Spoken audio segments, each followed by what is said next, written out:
everyone's looking for the young guy. They're looking for McVay.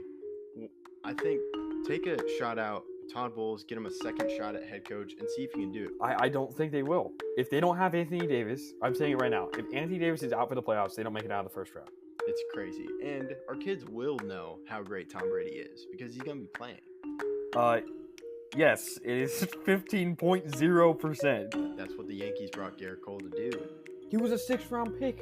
This is a fairy tale story that's being written in front of our eyes. People like to call them their JV team, and they just stole one of their better players. They didn't struggle against the Padres.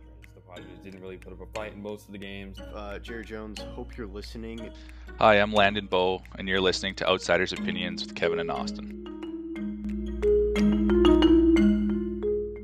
What's up, y'all? Welcome to our NBA Opinions of the Week. The finals are about to be here, and maybe it's just people complaining or people saying people are complaining, but I like this idea. You have two teams that have never won the championship, so you're going to have a first-time winner, Austin. Yeah, that's true. In technicality, right?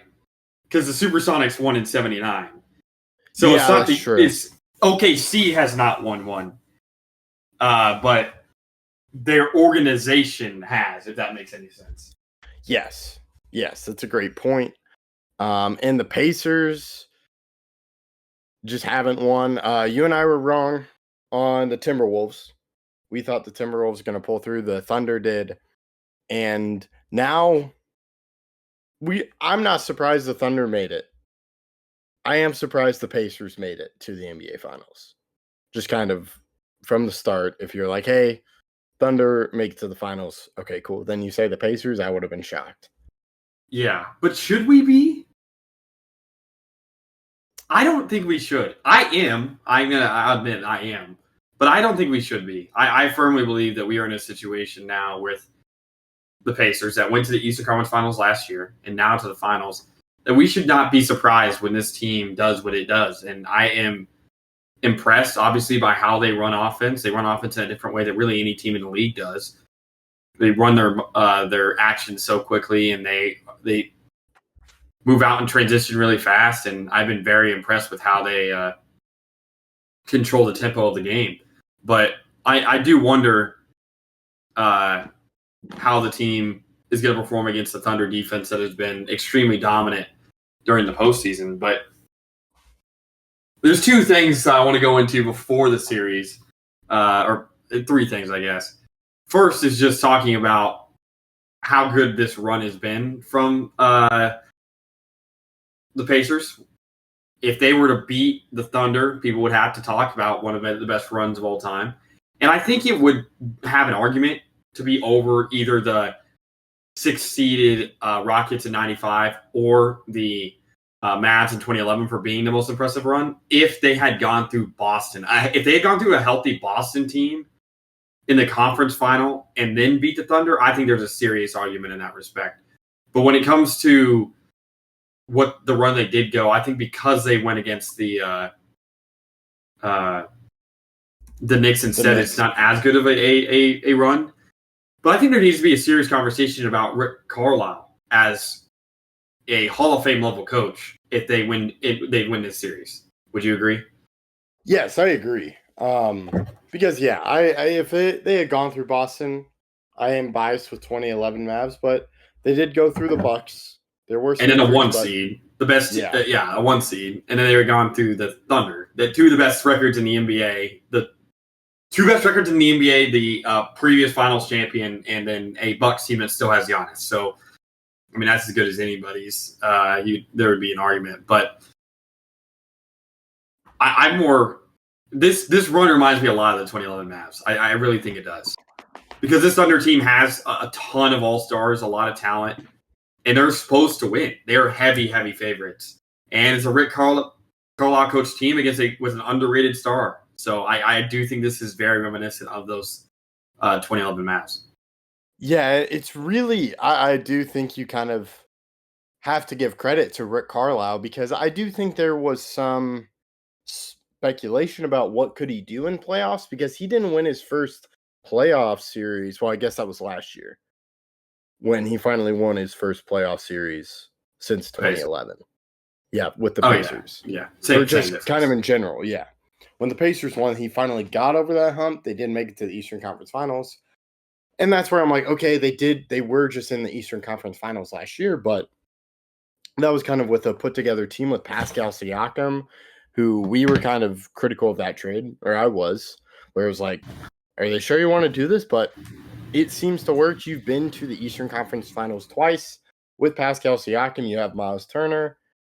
And yeah, you do have Tyrese Halliburton, where there were talks about how good is he. Players voted him as overrated. It was a small amount, but people did think of him as overrated. So you talk about their offense, and to me, that's a big part of Rick Carlisle. Of course, you have Tyrese Halliburton, but that's something with even when the Mavs weren't winning in the playoffs, they still had a fantastic offense. It was their defense that was the problem. So how does this offense compare to a Thunder team is going to be a huge part of what I think a huge part of that success, if there is some, is going to be credit to Rick Carlisle compared to Tyrese Halliburton, who this is really his first time in the NBA Finals. A lot of players' time in the NBA Finals, but I do think this is going to rely on Rick Carlisle and what can he do. Yeah, how many players have returned to the NBA Finals? This is at least their second. Alex Caruso, first one that comes to mind for me. Okay, let's think everybody on the Pacers. You obviously have Pascal Siakam. Yeah, that's who I jumped to, Pascal Siakam. So you have Caruso and Siakam. Do you have anyone else for the Pacers? We can just go through the starting roster really quickly. Tyrese, no. Andrew Nembhard, no. Miles Turner, no. Aaron Nesmith, no. Then you have, obviously, what we talked about with Pascal. You go on to T.J. McConnell, no. You go on to, like, James Johnson, no. You go to Jarris Walker, no. You go to Benedict Mathurin, no. You go to basically every guy they play on their team. No, this is their first time. And then that's the same thing with really the Thunder. I mean, they don't have Shea, Jalen Williams, Chet, Isaiah Hartenstein. Then you go to Lou Dort. None of these guys have any really experience. So Rick Carlisle, and even coaching-wise, Mark Daniel has no really experience. So I think that is an advantage that Carlisle has because he's won the NBA title as a player. He's won it before as a coach. He's been to the finals many times in both aspects. So I do think there's some serious advantages to being experienced. But again, it's going to depend on who exactly you're playing because, I mean, is the pressure going to get to the Thunder? Do you want to start getting into prediction-wise? Yeah, prediction-wise, it's tough because you got to think about the roster, and kind of I've been hating on the Thunder because I didn't think they would make it past the Timberwolves. It's tough with this team. I just don't know how are the Pacers going to defend the Thunder. Outrun them. I think they're just going to outrun them. They have a good enough defense. They don't have a bad defense, but defense is not their strong suit at all. But I think that they'll be able to outrun them. They're a faster-paced team, and they're going to take advantage of that. I do wonder if they're going to be able to defend enough, because you have to defend somewhat, right? And they do have solid defenders in Aaron Nesmith, Andrew Nembhard, and Miles Turner, and Siakam's not a bad defender. But I do think this series is going to come down to I think it's going to become down to the Thunder defense versus the Pacers offense. If the Pacers can still score 120 points, 115 points, 110 points, they'll have a serious chance of winning this series. If they do not, then they won't. So that difference is going to be a lot more important, in my opinion, than the difference between the Thunder offense and the Pacer defense. Yeah, and you talk about offense, and I think Rick Carlisle is going to be able to, you mentioned the sets. I think he's going to be able to implement that to where he can get players settled in. So I'll take the underdog, and I'll take Pacers in 6. You're going Pacers in 6? Yeah, I think I'm going to ride with Rick Carlisle and kind of and believe that a coach can still have an effect. It's not just the players.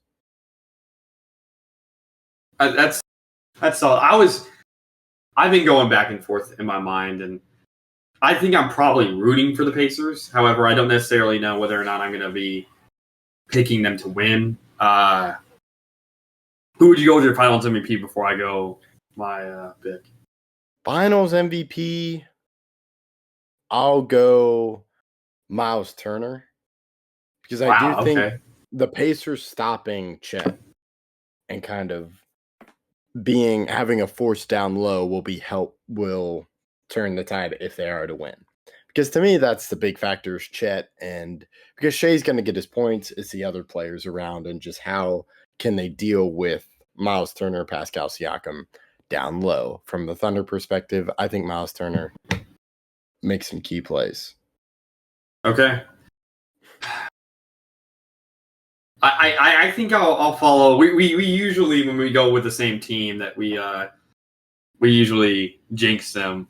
So I think I'll follow what we did in our previous video. If you guys haven't seen the NHL one, check that out. I'll go the other way, and I'll say that the Thunder win in 6, with the Finals MVP being Shai Gilgeous-Alexander.